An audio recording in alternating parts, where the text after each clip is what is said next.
Welcome back to Select IAS. दोस्तों, आज की वीडियो में हम कवर करने वाले हैं बायोलॉजी में आज का हमारा टॉपिक होगा पाचन तंत्र।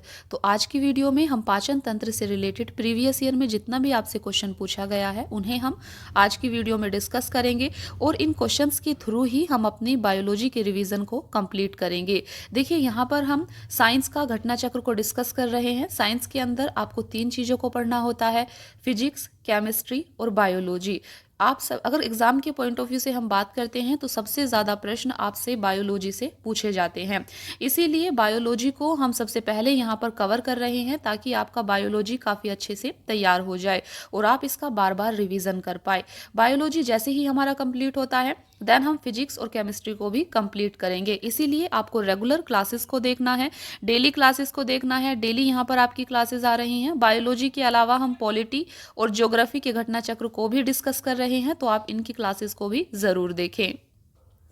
इसके अलावा फ्रेंड्स, इन सभी की प्लेलिस्ट इसी चैनल पर बना दी गई है, तो आप प्लेलिस्ट को जाकर देखें। वहां पर आपको शुरू से लेकर आखिर तक सारी वीडियोस इजीली मिल जाएंगी, तो आप प्लेलिस्ट को फॉलो करें। देखिए, आज की वीडियो में हम कवर करेंगे आपका पाचन तंत्र। तो पाचन तंत्र यहाँ पर हम कवर करने वाले हैं। पाचन तंत्र ये काफ़ी इंपॉर्टेंट है, यहाँ से काफ़ी सारे क्वेश्चन आपसे लगातार पूछे जाते हैं। चलिए देखते हैं सबसे पहला क्वेश्चन आपसे क्या पूछा गया था। देखिए, सबसे पहला क्वेश्चन है आपके सामने, कड़वाहट के लिए मानव जीभ का संवेदनशील क्षेत्र कौन सा है। तो यहाँ पर आपको 5 ऑप्शन दिए गए थे, नोक या टिप, मध्य भाग, पीछे का भाग या किनारा। आपको बताना है सही आंसर क्या होगा। तो इसका सही आंसर ऑप्शन सी है, पीछे का भाग। आपको याद रखना है मानव जीभ का संवेदनशील क्षेत्र कड़वाहट के लिए पीछे का भाग है, इसे आपको ध्यान रखना है। देखिए, यहाँ पर आपको कुछ और इन्फॉर्मेशन दी गई है जिसे आपको ध्यान रखना है। मानव जीभ का अग्र छोर मीठे के लिए, पश्च भाग कड़वे के लिए, पार्श्व किनारे खट्टे के लिए तथा अग्र छोर एवं किनारे नमकीन स्वादों का अनुभव करते हैं। दूसरा क्वेश्चन है आपके सामने, मानव शरीर में पाचन का अधिकांश भाग किस अंग में संपन्न होता है। सही आंसर होगा ऑप्शन सी, छोटी आंत में। इसे आपको ध्यान रखना है। मानव शरीर में पाचन का अधिकांश भाग छोटी आंत में संपन्न होता है। देखिए, मानव शरीर में पाचन डाइजेशंस का अधिकांश भाग छोटी आंत स्मॉल इंटेस्टाइन में संपन्न होता है। इसके अलावा पचे हुए पदार्थों का अवशोषण मुख्यतः छोटी आंत में ही होता है। हालांकि भोजन का पाचन मनुष्य में मुंह से ही प्रारंभ होकर बड़ी आंत तक चलता रहता है। थर्ड क्वेश्चन है आपके सामने, मनुष्य की मुख गुहा में निम्न में से किसका पाचन प्रारंभ होता है। सही आंसर ऑप्शन सी होगा, कार्बोहाइड्रेट। देखिए, मनुष्य की मुख गुहा में लार में उपस्थित एमाइलेज एंजाइम स्टार्च कार्बोहाइड्रेट का एक रूप होता है, तो स्टार्च को माल्टोज और डेक्स्ट्रिन में तोड़ देता है। इस प्रकार मुख गुहा में कार्बोहाइड्रेट का पाचन प्रारंभ होता है। फोर्थ क्वेश्चन है आपके सामने, लार निम्न में से किसके पाचन में सहयोग करती है। ये काफी इंपॉर्टेंट क्वेश्चन है, इसे आपको ध्यान रखना है। लार किसके पाचन में सहयोग करती है। सही आंसर ऑप्शन ए होगा, स्टार्च। तो लार स्टार्च के पाचन में सहयोग करती है। देखिए, लार के पाचन कार्यों में शामिल है भोजन को गीला करना, भोजन की लुगदी बनाना ताकि उसे आसानी से निगला जा सके। लार में एंजाइम एमाइलेज होता है जो स्टार्च को शर्करा में तोड़ता है। लार में लाइसोजाइम नामक एंजाइम भी होता है जो भोजन के साथ आए हुए जीवाणुओं को नष्ट करने में सहायक होता है। फिफ्थ क्वेश्चन है आपके सामने, कथन है मानव शरीर में यकृत वसा के पाचन में महत्वपूर्ण भूमिका निभाता है। दूसरा कारण यहाँ पर आपको दिया गया है, यकृत 2 महत्वपूर्ण वसा पाचक एंजाइम उत्पन्न करता है। आपको बताना है यहाँ पर कौन सा कथन और कारण क्या, कौन सा यहाँ पर आपका सही आंसर होगा। देखिए, सही आंसर यहाँ पर आपका ऑप्शन सी है, ए सही है परंतु आर गलत है। एक बार फिर से देखिए, यहाँ पर आपको बताया गया है कि ए सही है और आर गलत है। ए कहता है कि मानव शरीर में यकृत वसा के पाचन में महत्वपूर्ण भूमिका निभाता है, तो ये आपका बिल्कुल सही है। मानव शरीर में यकृत वसा के पाचन में महत्वपूर्ण भूमिका निभाता है और कारण आपको यहाँ पर गलत दिया गया है। चलिए देखते हैं नेक्स्ट क्वेश्चन। देखिए, यहाँ पर आप थोड़ा इन्फॉर्मेशन देख सकते हैं। यकृत से पित्त की थैली में पित्तरस पहुंचता है। आपको पता होना चाहिए पित्तरस कहाँ से निकलता है, यकृत से। तो यकृत से पित्त की थैली में पित्तरस पहुंचता है जो वसा युक्त भोजन को पाचन में महत्वपूर्ण भूमिका निभाता है। यकृत वसा पाचक एंजाइम नहीं उत्पन्न करता है। सिक्स्थ क्वेश्चन है आपके सामने, एंजाइम एक क्या है? तो एंजाइम एक बायो उत्प्रेरक है। देखिए, एंजाइम वस्तुतः प्रोटीन होते हैं जो बायो उत्प्रेरक के रूप में जैव रासायनिक क्रियाओं को उत्प्रेरित या उनकी गति को बढ़ाने का कार्य करते हैं। सेवंथ क्वेश्चन है आपके सामने, एंजाइम मूलतः क्या है? सही आंसर ऑप्शन सी होगा, प्रोटीन। एंजाइम मूलतः प्रोटीन है। देखिए यहाँ पर आप देख सकते हैं, एंजाइम मूलतः प्रोटीन होते हैं जिनका निर्माण प्राय नाइट्रोजनीय पदार्थों या एमिनो अम्ल के संश्लेषण द्वारा होता है। जैव क्रिया में एक विशेष प्रकार के एंजाइम एक विशेष कार्य को संपादित करते हैं। ये उसी प्रकार कार्य करते हैं जिस प्रकार एक ताले को खोलने के लिए विशेष चाबी होती है। आठवां क्वेश्चन है, एंजाइम है, तो एंजाइम क्या होते हैं? एंजाइम प्रोटीन होते हैं। नाइन्थ क्वेश्चन है, निम्न में से कौन सा एंजाइम ग्लूकोज को इथेनॉल में परिवर्तन करने को प्रेरित करता है? सही आंसर ऑप्शन ए होगा, जाइमेज। आपको याद रखना है, जाइमेज एंजाइम ग्लूकोज को इथेनॉल में परिवर्तित करने को प्रेरित करता है। तो यहाँ पर आप देख सकते हैं, देखिए ये आपका ग्लूकोज है और ये इथेनॉल है, तो ग्लूकोज को इथेनॉल में कौन परिवर्तित कर रहा है? जाइमेज नामक एंजाइम ग्लूकोज को इथेनॉल में परिवर्तित करता है। 10वां क्वेश्चन है, जैविक सिस्टम लिविंग सिस्टम में रासायनिक क्रिया की प्रक्रिया को तेज करने में उत्तरदायी पदार्थ है। सही आंसर ऑप्शन सी होगा, एंजाइम। देखिए यहाँ पर आप देख सकते हैं, जैविक सिस्टम में रासायनिक क्रिया की प्रक्रिया को तेज करने में उत्तरदायी पदार्थ एंजाइम है।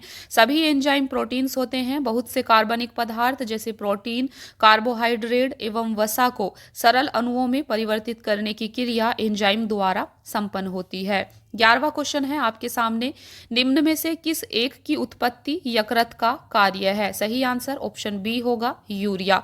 यहाँ पर आप देख सकते हैं, यकृत लीवर मानव शरीर की सबसे बड़ी ग्रंथि है। यह उदर गुहा में तंतुपट अर्थात डायफ्राम के ठीक नीचे आंत्र योजनी अर्थात मिसेंट्री से संयुक्त गहरे लाल भूरे रंग का होता है। इसका भार लगभग 3 पौंड होता है। यह मानव शरीर का एक महत्वपूर्ण पाचक अंग है जिसके द्वारा लगभग 500 क्रियाओं का संपादन किया जाता है। इसकी मुख्य क्रियाएं हैं जैसे पित्त का उत्पादन करना, रक्त प्लाज्मा के कुछ प्रोटीनों का उत्पादन करना,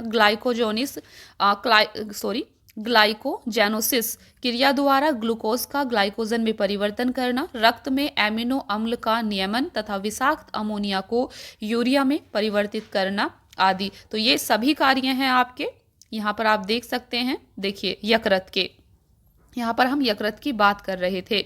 नेक्स्ट क्वेश्चन है आपके सामने 12वां, लिपिड्स का पाचन निम्न में से कुछ की उपस्थिति में होता है? पित्त अम्ल, लाइपेज या फिर पेप्सिन। आपको बताना है कौन सा यहाँ पर सही है। तो फ्रेंड्स यहाँ पर आपका सही आंसर ऑप्शन सी होगा, केवल 1 और 2 यहाँ पर सही है। देखिए यहाँ पर आप देख सकते हैं, लिपिड्स का पाचन किसकी उपस्थिति में होता है? तो लिपिड्स का पाचन पित्त अम्ल और लाइपेज की उपस्थिति में होता है।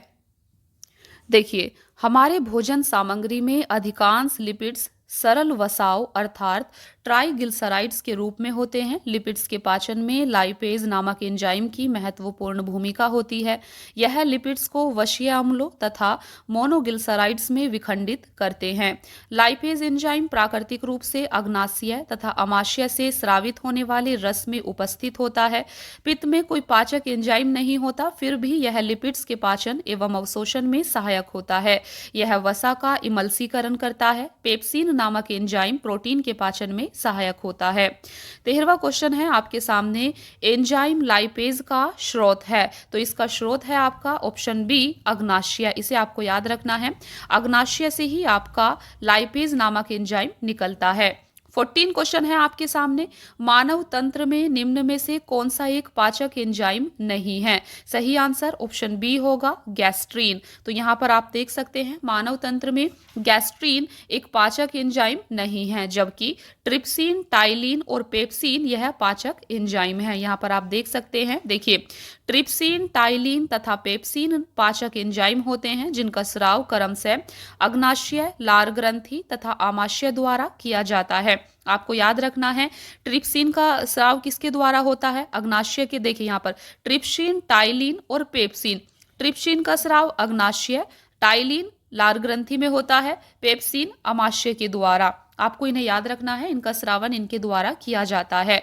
ट्रिप्सिन एक पेप्टोइड्स है, एक पेप्टोइड्स है जो पेप्टोइड्स को तोड़ने का कार्य करता है। टाइलिन नामक एंजाइम लार में पाया जाता है जो मंड को माल्टोज तथा डेक्स्ट्रीन में तोड़ने का कार्य करता है।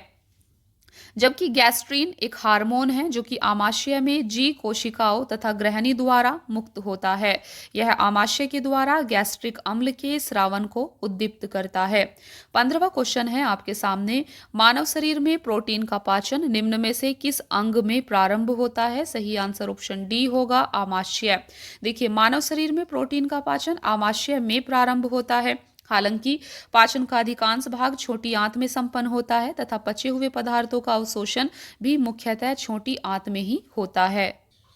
16वां क्वेश्चन है आपके सामने, हमारे आहार में सभी प्रोटीनों का पाचन केवल क्षुधात्र में होता है। कारण दिया गया है, अग्नाशय से प्रोटीनों का पाचन करने वाले एंजाइम को क्षुधात्र में छोड़ा जाता है। आपको बताना है सही आंसर यहाँ पर क्या होगा। तो सही आंसर ऑप्शन डी है। ए गलत है परंतु आर सही है। देखिए, यहाँ पर आप देख सकते हैं ए आपका गलत दिया गया है।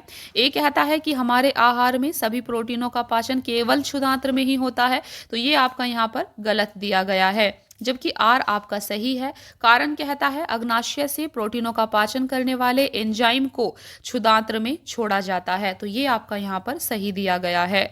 देखिए, यहाँ पर आप देख सकते हैं ए गलत है जबकि आर सही है। आहार नाल में प्रोटीनों का पाचन आमाशय में ही प्रारंभ हो जाता है, जिसके लिए जठर रस में पेप्सिन नामक एंजाइम भोजन के प्रोटीन को पेप्टोन में बदल देता है।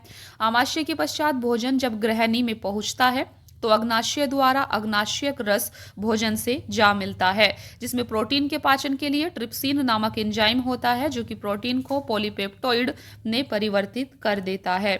17वां क्वेश्चन है आपके सामने, प्रोटीनों के पाचन में सहायक एंजाइम है। सही आंसर ऑप्शन सी होगा, ट्रिप्सिन। तो प्रोटीन के पाचन में सहायक एंजाइम ट्रिप्सिन है। 18वां क्वेश्चन है, स्टार्च को जल अपघटन से ग्लूकोज बनाने वाला एंजाइम है। सही आंसर ऑप्शन बी होगा, एमाइलेज। देखिए, एमाइलेज नामक एंजाइम का स्राव लार ग्रंथियों तथा अग्नाशय द्वारा किया जाता है, जो कि भोजन में स्टार्च यानी मंड के जल अपघटन से ग्लूकोज निर्मित करता है।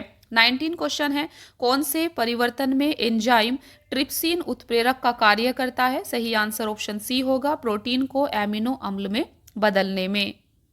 देखिए, ट्रिप्सिन नामक एंजाइम का स्राव अग्नाशय द्वारा किया जाता है, जो कि प्रोटीन को एमिनो अम्ल में परिवर्तन के लिए उत्प्रेरक का कार्य करता है। ध्यातव्य है कि अग्नाशय एक मिश्रित ग्रंथि है, मिक्स्ड ग्लैंड है, जिससे हार्मोन तथा पाचक रस का स्राव होता है। पाचक रस क्षारीय होते हैं, जिन्हें अग्नाशयक रस भी कहते हैं। 20वां प्रश्न है, मानव शरीर में पुच्छ कौन सी संरचना से संलग्न होता है? सही आंसर ऑप्शन ए होगा, बृहदांत्र। तो आपको याद रखना है कि मानव शरीर में स्थित पुंछ, देखिए पुंछ को ही अपेंडिक्स कहा जाता है और कृमि रूप परिसेशिका भी कहा जाता है। देखिए, तो आपका जो ये अपेंडिक्स होता है ये एक अवशेषी अंग है। यह छोटी व बड़ी आंत के जोड़ के पास स्थित होता है। इसका आकार छोटे कृमि की तरह होता है जो बड़ी आंत से सीकम द्वारा जुड़ा होता है। आरंभ में जीवन पूर्णतः शाकाहारी था, जिसमें सेल्यूलोज युक्त पत्तियों के पाचन के लिए इस अंग का उपयोग किया जाता था। कालांतर में मानव सभ्यता के विकास के साथ मनुष्यों के सर्वाहारी होने के कारण इस अंग का कार्य समाप्त हो गया। इस प्रकार यह अंग वर्तमान समय में अवशेष मात्र रह गया, जबकि शाकाहारी जंतुओं, गाय, बैल इत्यादि में सेल्यूलोज पाचन हेतु अपेंडिक्स आज भी विकसित अवस्था में काम करता है। 21 क्वेश्चन है आपके सामने, मानव शरीर में क्षुधांत्र के 3 संरचनात्मक भागों की लंबाई का कौन सा सही ह्रासवान क्रम है? यहाँ पर सही आंसर आपका ऑप्शन डी होगा, शेषांत्र, मध्यांत्र और ग्रहणी। देखिए, यहाँ पर आप देख सकते हैं मानव शरीर में उपस्थित क्षुधांत्र या छोटी आंत आहार नाल का एक भाग होती है, जो कि आमाशय तथा बड़ी आंत के मध्य स्थित होती है। इसमें अधिकांश भोजन का पाचन होता है और पचे भोजन का अवशोषण किया जाता है। यह ग्रहणी, मध्यांत्र और शेषांत्र में विभेदित होता है, जिनकी क्रम से लंबाई 25 centimetre, 2.5 centimetre, 3.5 metre 25 centimetre, 2.5 metre तथा 3.5 मीटर होती है। छोटी आंत अत्यधिक कुंडलित नलिका होती है, इसे आपको ध्यान रखना है। 22 क्वेश्चन है आपके सामने, एंजाइम तथा उसके कार्यों के सही जोड़े का चयन करें। तो फ्रेंड्स यहाँ पर इसका सही आंसर ऑप्शन बी होगा। देखिए, ई कोलाई प्रतिबंधित एंडोन्यूक्लियस सेकंड डीएनए को विशिष्ट स्थलों पर काटने के लिए इसका यूज किया जाता है। तो ये आपका यहाँ पर सही आंसर है। यहाँ पर आप देख सकते हैं ई कोलाई बैक्टीरिया से स्रावित एक एंजाइम ई कोलाई प्रतिबंधित एंडोन्यूक्लियस सेकंड या ईको R2 डीएनए को विशिष्ट स्थलों पर काटने के लिए प्रयुक्त होता है। 23 क्वेश्चन है, निम्न में से कौन सा लार की सहायता से पच जाता है? सही आंसर ऑप्शन बी होगा, स्टार्च। लार में उपस्थित एमाइलेज एंजाइम स्टार्च को शर्करा में तोड़कर इसके पाचन में सहायता करता है। 24 क्वेश्चन है, नीचे दो कथन दिए गए हैं। देखिए, मानव शरीर सेल्यूलोज के पाचन में असक्षम है।